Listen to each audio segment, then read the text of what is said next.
Nous sommes atterris dans un village qui s'appelle Marolles-les-Brault et qu'est-ce que je vois devant moi? Je vous le donne en mille, hein. Une boîte à livres, alors minuscule mais pleine cependant. Bon, on va y aller tout de suite. Je vais faire une petite analyse de ce que les gens ont dans le ventre, ont dans la tête plus précisément. Hein. Alors c'est sobre, hein, boîte à livres. Alors je vais être assez discret parce qu'il y a une sépulture qui se passe à l'église en face, là, juste à côté. Je vais essayer d'être le plus discret possible. Hein. Mais s'il faut critiquer, je critique. Ça, il n'y a pas de problème. Bon alors. Barbara Traylor Barrett Ford, blablabla. Je ne vais pas commenter parce que là, je ne connais rien. Je n'ai rien à dire là-dessus. Hein. La demoiselle de Tine Monnier. Là encore, je n'ai rien à dire. Hein. Comme je vous l'ai dit dans une précédente vidéo, je n'ai pas nécessairement mon mot à dire pour chaque ouvrage. Hein. Bon, ici, Harlequin, série d'or, parce qu'apparemment, il y a des séries ordinaires, hein, donc ça doit être. Les histoires doivent être bien sulfureuses, entre guillemets, hein, je plaisante. Hein. Alors, le sein, ça ne m'intéresse pas du tout, je connais le feuilleton télévisé, ça ne m'a jamais intéressé. Bon, on ne peut pas dire que ce soit vraiment de la littérature. Hein. Alors, Scandaleuse noblesse, bon, c'est encore une sorte de harlequin. Bah, pour l'instant, ça n'a pas l'air de voler très haut, hein, Marolles-les-Brault. Lanterne des morts. Héros de la... ça ne m'intéresse pas. Un festin littéraire rare. Alexandre Dumas n'a pas trouvé de concurrent de son vivant, il a trouvé un héritier. En parlant de l'auteur.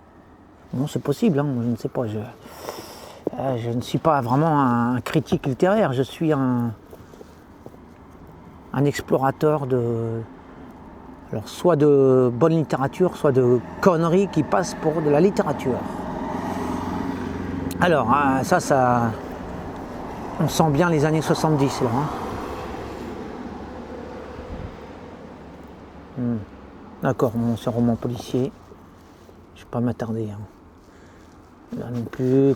Bon, Simenon.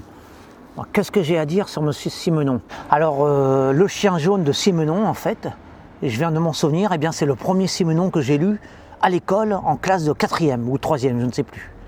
Donc, en fait, je l'ai lu. Bon, est-ce que c'est vraiment de la littérature? Disons, c'est de la littérature de surface, mais cela dit, ça n'est pas mauvais. Hein. Je vais pas descendre Simenon, non. Simenon, c'est pas de la mauvaise. Disons que dans le genre, c'est le meilleur qu'on puisse faire dans le genre, hein, dans le genre... policier, mais dans le haut du panier, quoi. Hein. Bon, je sais que Simenon connaissait 3 fois par jour l'amour charnel avec 3 femmes différentes. Il avait quand même la santé. Hein. Bon, du Molière, bon, voilà, j'ai rien à dire. Hein. Les femmes savantes, d'ailleurs, que je n'ai pas lu, d'ailleurs.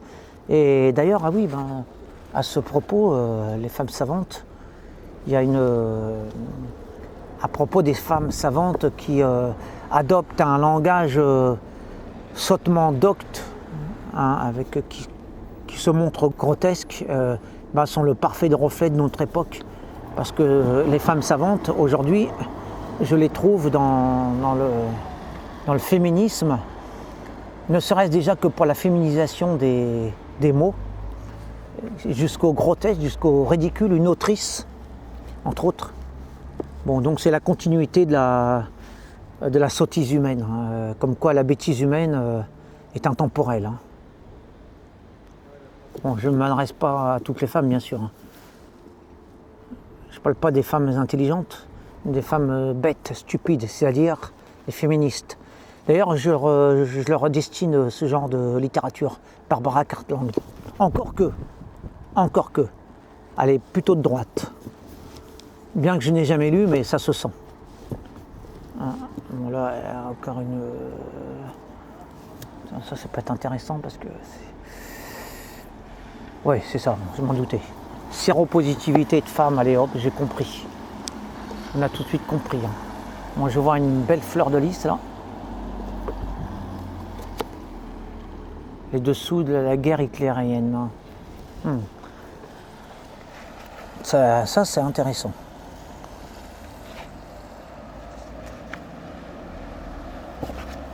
Oui, c'est intéressant. Je crois que j'ai même peut-être me le prendre pour moi. Je ne sais pas, je regarde un petit peu. Non, finalement, je ne vais pas le prendre pour moi, non. Bien que cela dit, ça peut être intéressant pour celui qui s'intéresse à l'histoire.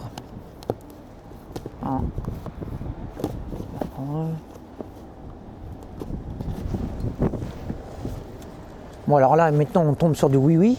Alors nous passons les dessous de la guerre hitlérienne carrément à oui-oui. Hein. Donc c'est vraiment le grand saut, hein, le saut vertigineux. Hein.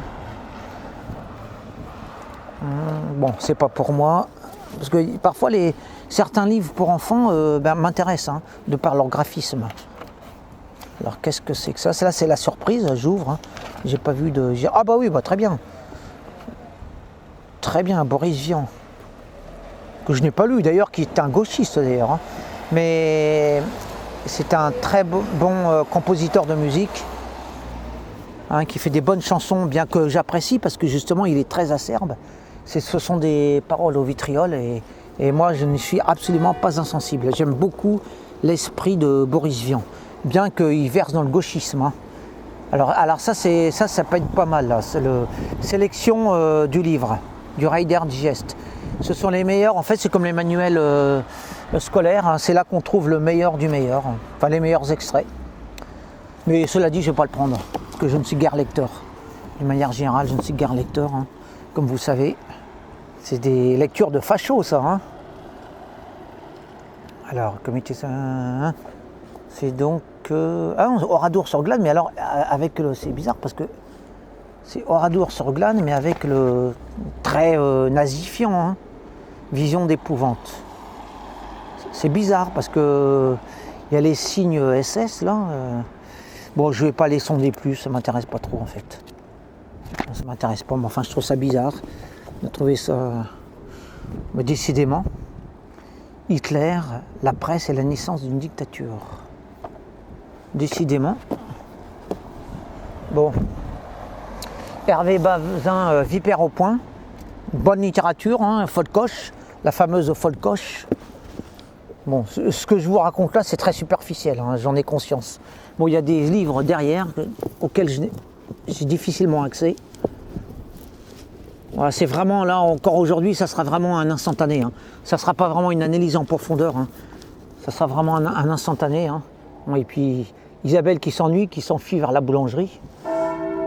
Jacques Delors, allez hop, gauchiste, je le remets au fond. Je regarde même pas, ça m'intéresse même pas de savoir.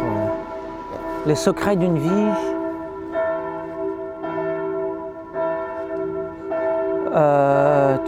Ça m'intéresse pas. Bon, il y a là, les cloches, voilà, pour la sépulture. Hein. Les cloches qui s'emballent.